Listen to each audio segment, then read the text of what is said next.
आकाश से बरसता हुआ आग का गोला, सड़कों पर चल रहे गनमैन्स और गलियों में फैला मौत जैसा सन्नाटा। ये तस्वीरें एक भयानक सपने की तरह दिखाई दे रही है, लेकिन दुख की बात यह है कि ये तस्वीरें सच्चाई बयां कर रही है। सूडान में हालात अभी कुछ इस तरह के ही है, जहां दो आर्मी जनरल्स, एसएएफ लीडर अल बुरहान और आरएसएफ लीडर मोहम्मद हमदान दगलो, जिसे लोग हेमेटी कहते हैं, आपसी लड़ाई में उलझकर पूरे सूडान को जलाने पर उतारू हो गए हैं। सड़कों पर भागते लोग, चारों तरफ फैली चीख पुकार, कैंप्स में रह रहे लोग और औरतों पर सेक्सुअल असॉल्ट, यही है आज सूडान के हालात। लंबे समय तक बशीर के डिक्टेटरशिप में फंसे सूडान को जब एसएएफ और आरएसएफ के लीडर्स ने मिलकर कूप करके फ्रीडम दिलाई, तो सूडान की जनता के बीच खुशियों की लहर दौड़ गई।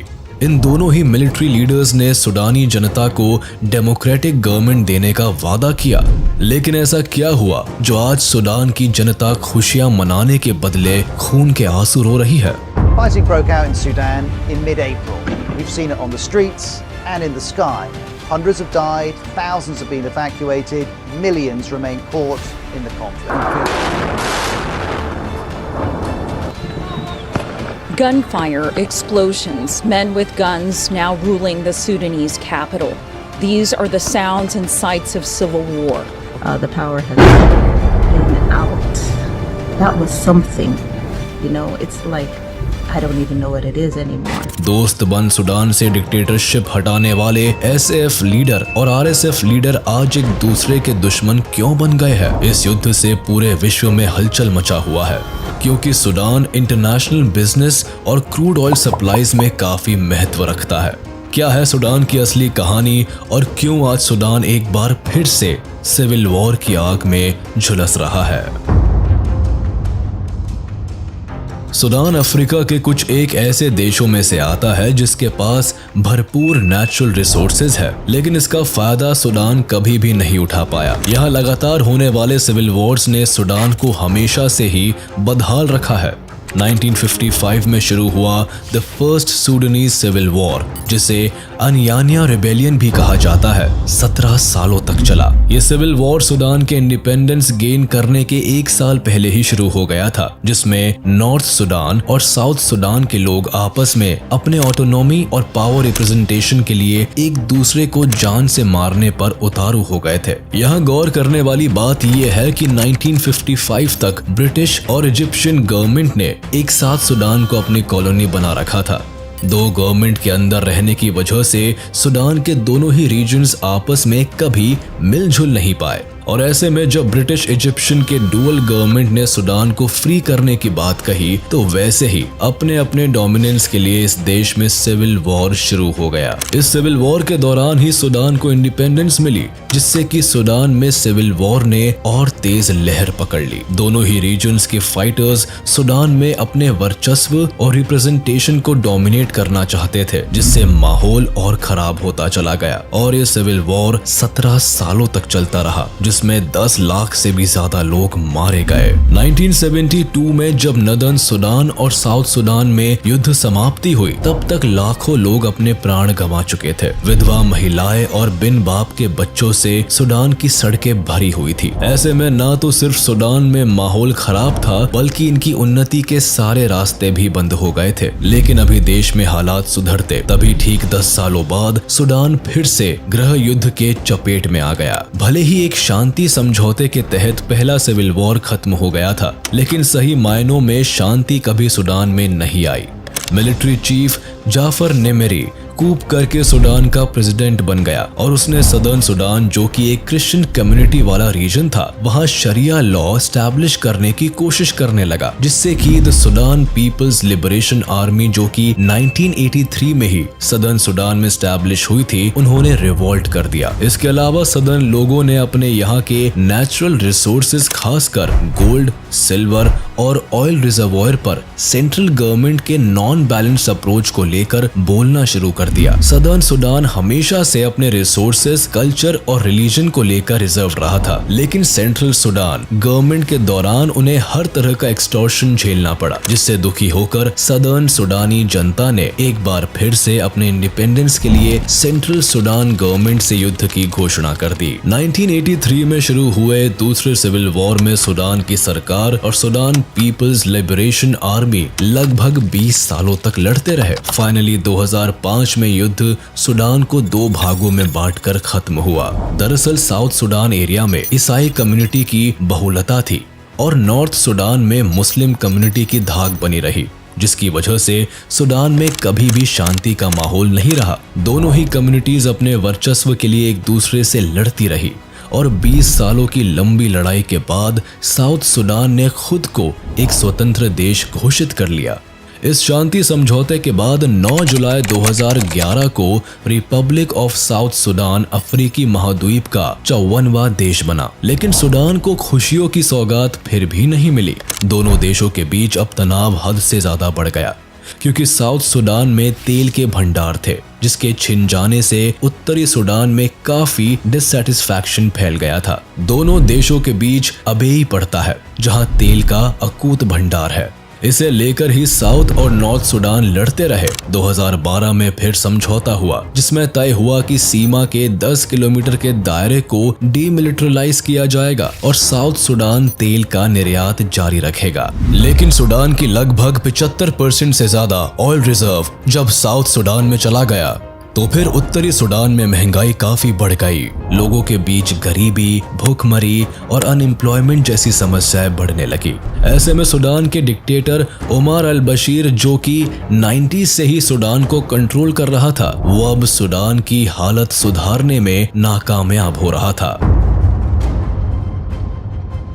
सुडान की बदकिस्मती की कहानी शुरू होती है सुडान के गृह युद्ध के बाद से ही, जब 1989 में उमर अल बशीर ने प्राइम मिनिस्टर सादिक अल महदी को एक मिलिट्री कूप करके डिपोज कर दिया और तत्कालीन प्रेसिडेंट अहमद अल मिरघानी को हटाकर 1993 में खुद को सुडान का प्रेसिडेंट घोषित कर दिया। गद्दी पर आते ही उसने अत्याचार शुरू कर दिए और उसने आते ही मुस्लिम लीगल कोड को नेशनल लेवल पर स्टैब्लिश करने की कोशिश की। चूंकि 1956 से ही सुडान की राजनीति में मिलिट्री कूप होती रही और प्रेसिडेंट्स को हमेशा ही मिलिट्री कूप करके हटाया जाता रहा है, इसलिए बशीर ने इस बार अपनी सुरक्षा के खातिर एक बड़ा इंतजाम किया। सबसे पहले उसने सूडानीज आर्म्ड फोर्सेस के ऊपर अपना दबदबा कायम किया और दूसरा उसने खुद की एक आर्मी तैयार की, जिसका नाम RSF यानी कि रैपिड सपोर्ट फोर्स दिया गया। इस आर्मी का काम बशीर के पर्सनल सिक्योरिटी को प्रायोरिटाइज करना था। बशीर को यह पता था कि सुडान में कभी भी मिलिट्री जनरल कूप करके उसे हटा सकते हैं, इसीलिए उसने RSF के नाम से एक पैरा मिलिट्री स्टैब्लिश कर दी थी, जिससे कि बशीर के पास अपनी लॉयलिस्ट आर्मी रहे जो उसे नेशनल आर्मी से होने वाले खतरों से बचाए। इस आर्म्ड फोर्सेस के कई काम थे, जैसे कि बशीर के पर्सनल और पॉलिटिकल राइवलरीज को खत्म करना, सुडान में जहां भी आर्म्ड फोर्सेस की जरूरत हो वहां आर्मी टेरर को कायम करना, सुडान से गोल्ड की स्मगलिंग करना और जहां जरूरत हो वहां ट्रेन्ड फाइटर को रेंट पर प्रोवाइड करना।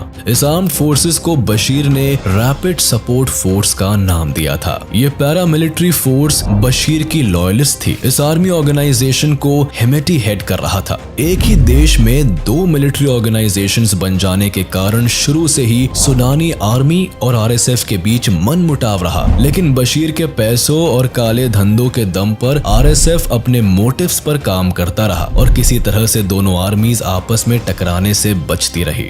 लेकिन जब देश का मालिक ही काले धंधों में लग जाए तो देश की इकोनॉमी को कब तक बचाया जा सकता था। धीरे धीरे RSF का हेड हेमेटी अब अरबों का मालिक बन बैठा था और उनका एक ही मकसद रह गया था कि किसी तरह से सुडान पर अपना कब्जा जमाया जा सके। RSF के पावर राइज से सुडानी आर्मी की बौहें भी तन गई थी और अब बशीर के हाथों से सुडान की जनता और सुडान की मिलिट्री दोनों ही खिसकते जा रहे थे। इन हालातों में 2000 2012 से 2019 तक सुडानी जनता ने किसी तरह से बशीर गवर्नमेंट को झेला, लेकिन 2019 आते आते लोगों ने सड़कों पर उतरना शुरू कर दिया। जगह जगह आग की लपटें उठनी शुरू हो गई। लोगों ने अब ओमर अल बशीर से डेमोक्रेसी की मांगे तेज कर दी। बशीर के खिलाफ जैसे ही जनता उठ खड़ी हुई, वैसे ही आरएसएफ और सुडानी आर्मी के साथ मिलकर बशीर को गद्दी से उखाड़ फेंका और जेल में डाल दिया। अब सुडान की जनता ने राहत की सांस ली, लेकिन उन्हें क्या पता था कि बशीर का गद्दी से हटाया जाना उससे भी बड़ी मुसीबत लेकर आने वाला था। अब बशीर भले ही अपने 30 सालों के डिक्टेटरशिप को खत्म करके जेल में जा बैठा, लेकिन देश की कमान अब आरएसएफ और सुडान आर्म्ड फोर्सेस की अलायंस में जा पहुंचा। फिर एसएएफ लीडर अब्देल फतह अल बुरहान ने आरएसएफ लीडर की मदद के जरिए खुद को प्रेसिडेंट घोषित कर दिया और हेमेटी खुद वाइस प्रेसिडेंट के तौर पर सुडान को सीधे कंट्रोल करने लगा।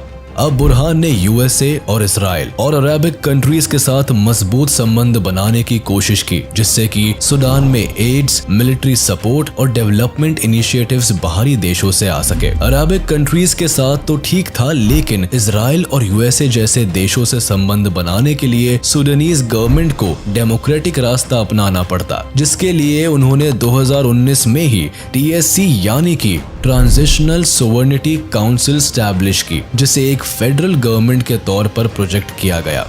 इस गवर्नेंस में ये दिखाया गया कि सुडान की गवर्नमेंट सिविल पॉलिटिकल लीडर्स और मिलिट्री लीडर्स के कोएलिशन से चल रही है, और बुरहान ने खुद को इस पार्टी का चेयरमैन बताया और हेमेटी को वाइस चेयरमैन, ताकि इन दोनों को खुद को सुडान का लीडर बताते हुए कोई प्रॉब्लम नहीं हो। इसी बीच बुरहान ने यूएसए, इजराइल और गल्फ कंट्रीज के साथ अच्छे रिश्ते बना लिए, लेकिन तब उन्हें ये लगने लगा कि उनका एक्सेप्टेंस अब बाहरी लीडर्स कर चुके हैं, तो टीएससी में सिविलियन पॉलिटिकल पार्टी की अब कोई जरूरत नहीं है। इसीलिए टीएससी के मिलिट्री लीडर्स ने सिविलियन लीडर्स को खत्म करना शुरू कर दिया और फाइनली 2021 के अक्टूबर में टीएससी ने सिविलियन पॉलिटिकल लीडर्स को बाहर का रास्ता दिखा दिया। अब यहाँ पर समझने वाली बात यह है कि टीएससी जब फॉर्म हुई थी तभी ये शर्त रखी गई थी कि ये फेडरल गवर्नमेंट सिस्टम सिर्फ 3 साल और 3 महीनों के लिए रहेगी, जिसमें 21 महीने तक मिलिट्री लीडर्स देश को लीड करेंगे। उसके बाद 18 महीने सिविलियन पॉलिटिकल पार्टी के नेता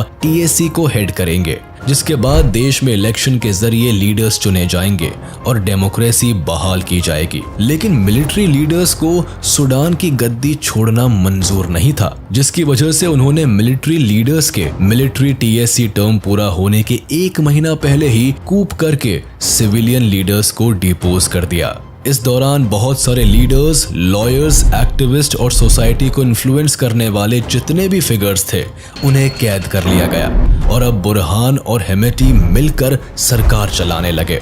इसके बाद बुरहान ने अल बशीर के ही ऑफिशियल्स और पॉलिटिकल मेंबर्स को हायर करना शुरू कर दिया, जिसमें मेनली अरबिक मुस्लिम्स लोग थे जो कि कभी बशीर के लॉयलिस्ट थे और खुद को एलीट मानते थे। उन्होंने कभी भी हेमेटी को पसंद नहीं किया था। दरअसल हेमेटी सुडान के एक छोटे और पिछड़े जगह दरफुर से आता था, जिसे बशीर के एसोसिएट्स हमेशा नीची निगाहों से देखा करते थे। इसी वजह से अब हेमेटी को बुरहान पर शक होने लगा। उसने इसके बाद खुद को पिछड़े और दबे हुए सुडानीज कम्युनिटी का रिप्रेजेंटेटिव घोषित कर दिया और सुडान के कई पिछड़ी जगहों पर जाकर पॉलिटिकल कैंपेन शुरू कर दिए। इसके बाद दोनों में ही पावर टसल शुरू हो गया और इनके बीच टेंशन बढ़ने लगी। इसी बीच अब हेमेटी और बुरहान दोनों ही थोड़े थोड़े पब्लिक और पॉलिटिकल सपोर्ट के साथ आगे बढ़ ही रहे थे कि तभी बुरहान ने स्टेटमेंट दे दिया कि वो सिविलियन लीडर्स को सुडान की गवर्नेंस सौंप देगा, बशर्ते आरएसएफ को इलीगल कर दिया जाए और आरएसएफ लीडर्स को एसएएफ में मर्ज कर दिया जाए। साथ ही सुडान की डेमोक्रेटिक गवर्नमेंट पावर को एसएएफ के साथ शेयर करे, जिसे बुरहान खुद लीड करेंगे। इस पूरे प्रपोजल में बुरहान ने हेमेटी को साइडलाइन कर दिया। बस फिर क्या था, वॉरलॉर्ड कहे जाने वाले हेमेटी को ये बात मंजूर नहीं हुई। जिससे कि आरएसएफ और एसएएफ में कई खूनी झड़प शुरू हो गई और आज सूडान इन दोनों मिलिट्री के आतंक तले जल रहा है। इन दोनों जनरल्स ने लोगों को लुभावने सपने तो दिखाए, लेकिन सूडान में कभी भी डेमोक्रेसी बहाल करने की कोई कोशिश नहीं की। उल्टा इन दोनों जनरल्स ने मिलकर देश का शोषण करना शुरू कर दिया। धीरे धीरे जनता ने इनके खिलाफ प्रोटेस्ट करने शुरू कर दिए और तब सूडान में शुरू हुआ मौत का खौफनाक मंजर। जहां देखो वहां प्रोटेस्टर्स के साथ मारपीट शुरू हो गई। सूडान में मैसेकेयर होने लगे और लोगों को खौफ के तले जीने पर मजबूर किया जाने लगा। हेमेटी अब तक इसी आरएसएफ के सहारे करोड़ों का व्यापार कर रहा था, तो एक झटके में इसे खत्म कैसे करने देता। गोल्ड स्मगलिंग और फोर्स रेंटिंग सर्विसेज के सहारे उसने अब तक अपना एक एम्पायर खड़ा कर लिया था। ऐसे में अगर सूडान की सरकार आरएसएफ को खत्म कर देती तो हेमेटी कहीं का नहीं रहता। ऐसे में उसने ये सोचा कि क्यों ना सूडान की प्रेजेंट गवर्नमेंट जिसे अल बुरहान चला रहा है उसे ही निरस्त कर दिया जाए और खुद को सूडान की एकमात्र सरकार घोषित कर लिया जाए। इस तरह से ना तो केवल वो आरएसएफ और अपने एम्पायर को बचा सकता है, बल्कि उसका अधिकार सूडानी आर्म्ड फोर्सेस पर भी हो जाएगा, जिससे कि उसकी शक्ति और बढ़ जाएगी। इसी बीच सूडान में हालात तब बिगड़े जब 15 अप्रैल 2023 को हेमेटी ने अपने 2000 लोगों को बंदूकों के साथ अल बुरहान के घर हमला करने भेज दिया। बुरहान के घर पर इस तरह के खुलेआम हमलावरों को भेजकर हेमेटी ने खुले युद्ध की चुनौती दे दी। इस हमले में बुरहान के यहाँ के 30 से ज्यादा गार्ड्स मारे गए। इस शूटआउट में गार्ड्स ने बुरहान को किसी तरह से घर से भगाकर सुरक्षित जगह पर पहुंचा दिया, लेकिन इस हमले के बाद सूडान में बुरी तरह से कॉन्फ्लिक्ट फैल गया। इस हमले के बाद बुरहान भी कहां चुप बैठने वाला था। इस हमले के तुरंत बाद बुरहान ने एसएएफ को समन कर दिया। अब तक जो दो मिलिट्री ऑर्गेनाइजेशंस मिलकर सूडान पर राज कर रहे थे, वही अब एक दूसरे के खून के प्यासे बने। सूडान की राजधानी में खार्तूम में आग बरसाने लगे। खार्तूम सूडान की राजधानी है, जो वहां की मोस्ट पॉपुलेटेड सिटी भी है। इस शहर में 50 लाख से अधिक आम जनता रहती है, जिनके जीवन और मौत का फैसला अब एसएएफ और आरएसएफ करने लगे। दोनों मिलिट्री ऑर्गेनाइजेशंस की अपनी भिड़ंत में सूडान के आम लोग उलझने लगे। दोनों आर्मी ऑर्गेनाइजेशंस के मिलिट्री के बीच हुआ ये कॉन्फ्लिक्ट अब वॉर का रूप लेता जा रहा है। सूडान की इस कहानी को देखकर आपको ये जरूर लगता होगा कि आखिर यूएन जब हर तरह के कॉन्फ्लिक्ट में सॉल्यूशंस लेकर उभरता है, तो आखिर सूडान में हो रहे इस साधारण से कॉन्फ्लिक्ट को क्यों नहीं रोक रहा। अब ऐसा इसलिए क्योंकि सूडान की स्ट्रेटेजिक लोकेशन जो है वो इंटरनेशनल ट्रेड रूट में काफी अहम जगह रखती है और सूडान में उभरने वाले पॉलिटिकल लीडरशिप से कई देशों को फायदा हो सकता है। अगर आप सूडान की ज्योग्राफिकल लोकेशन पर ध्यान दें तो ये मालूम होता है कि सूडान नाइल रिवर और इसकी ट्रिब्यूटरी से घिरा हुआ है और वही दूसरी तरफ नॉर्थ ईस्ट में ये रेड सी से लगा हुआ है, जो रास्ता वर्ल्ड मरीन ट्रेड में काफी महत्व रखता है। दरअसल सुएज कैनाल जो कि इजिप्ट में है, वो रेड सी और मेडिटेरेनियन सी को कनेक्ट करता है, जिससे कि मिडिल ईस्ट, अफ्रीका और यूरोपियन मार्केट्स एशियन बाजारों से इसी मरीन रूट के द्वारा जुड़ता है। अगर सूडान में हुए कॉन्फ्लिक्ट में किसी वजह से भी सुएज कैनाल रूट में किसी तरह की रुकावट आई तो एशियन और यूरोपियन मार्केट्स में व्यापार को बड़ा नुकसान हो सकता है। ध्यान देने वाली बात यह है कि इस रूट से विश्व का 10% के अप्रॉक्स मरीन ट्रांसपोर्टेशन होता है, खासकर ऑयल और नेचुरल रिसोर्सेज का, जिसके रुक जाने से वर्ल्ड इकोनॉमी को धक्का लग सकता है। सूडान में जीतने वाले लीडर्स की वजह से दूसरे बड़े देशों को काफी फायदा हो सकता है, इसलिए बाकी के देश चुपचाप सूडान में हो रहे इस पावर टसल को देख रहे हैं, ताकि वक्त आने पर वो अपने लिए सही अलायंसेस बना सके। दूसरी तरफ Sudan gold, zinc, silver, iron और क्रूड ऑयल के खदानों से भरा पड़ा है, जिसकी जरूरत हर देश को है। ऐसे में Sudan civil war international interest में बना हुआ है। दरअसल हेमेटी ने सालों तक गोल्ड स्मगलिंग की थी, जिसकी वजह से दुबई और रशिया से हेमेटी के अच्छे रिलेशनशिप बिल्डअप हो गए हैं। वहीं दूसरी ओर आरएसएफ को ट्रेन करने के लिए रशिया ने ट्रेनिंग सपोर्ट दिया था, जिससे कि हेमेटी के रशिया से स्ट्रॉन्ग रिलेशनशिप है। ऐसे में जब सूडान में ये युद्ध हो रहा है, तब यूएई, रशिया, लीबिया जैसे देश हेमेटी को सपोर्ट कर रहे हैं। वहीं दूसरी ओर इजिप्ट अल बुरहान को सपोर्ट कर रहा है।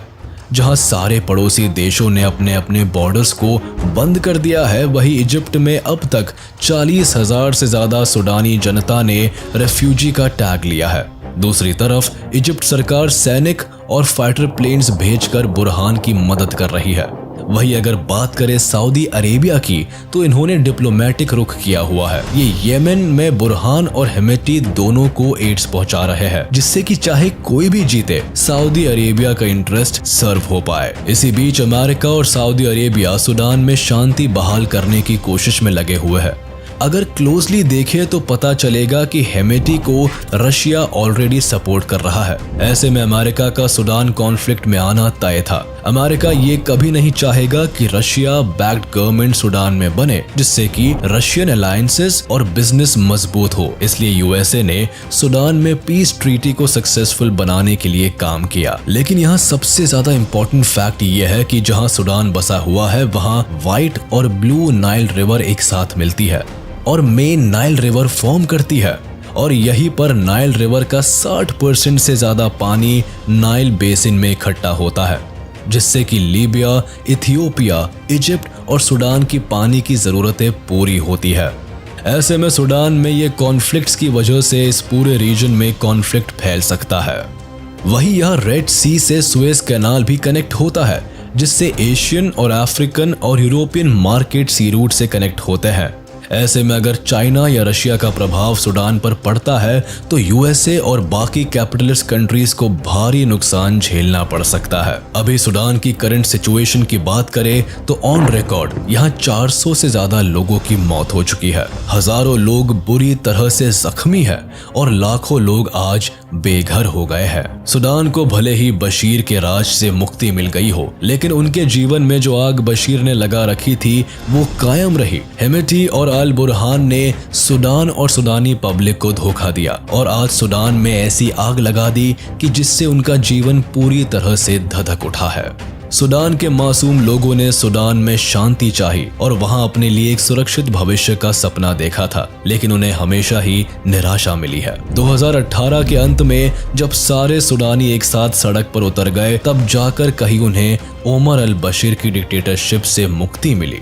ऐसी स्थिति में सुडान के ही 2 आर्मी जनरल्स ने एक साथ मिलकर बशीर को डिथ्रोन किया, लेकिन सुडान को आजादी तब भी नहीं मिली। इन्हीं दोनों जनरल्स ने लगभग 4 सालों तक सुडान को नोचा खरोचा और अंत में खुद में लड़कर सुडान को तबाह करने पर तुल गए। आज सुडान की राजधानी धूल मिट्टी में सनी हुई है। चारों तरफ भय, आतंक और सन्नाटा पसरा हुआ है। सुडानी लोगों के सालों की मेहनत और खून के बदले उन्हें आज भी उदासी और मौत ही मिली है। देखने वाली बात यह है कि आखिर कब जाके सुडान इस युद्ध से बाहर निकलेगा और वहां की जनता को चैन और अमन की जिंदगी नसीब होगी।